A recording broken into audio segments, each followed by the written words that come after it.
بسم اللہ الرحمن الرحیم۔ بیوی کے 5 حقوق۔ حضرت عمر فاروق رضی اللہ عنہ کا فرمان ہے کہ میرے ذمے بیوی کے کچھ حقوق باقی ہے جس کی وجہ سے میں اہلیہ کو معاف کر رہا ہوں۔ یہ ایک وقت کا واقعہ ہے۔ پہلی بات یہ ہے کہ وہ میرے اور جہنم کے درمیان ایک آڑ ہے جس کی وجہ سے میرا دل حرام سے محفوظ رہتا ہے۔ دوسرا حق یہ ہے کہ میں جس وقت سفر میں چلا جاتا ہوں تو میری اہلیہ میرے گھر کے سامان کی حفاظت اور نگرانی کرتی ہے، جو کہ بیوی کا حق ہے۔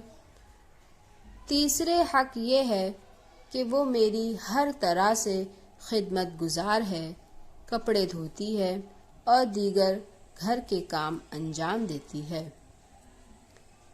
چوتھی بات یہ ہے کہ اولاد کی تربیت اور پرورش کرتی ہے، ان کو ادب سکھلاتی ہے۔ پانچویں بات یہ ہے کہ وہ میرا کھانا پکاتی ہے۔ مزید ویڈیو کے لیے سبسکرائب مائی چینل۔ شکریہ۔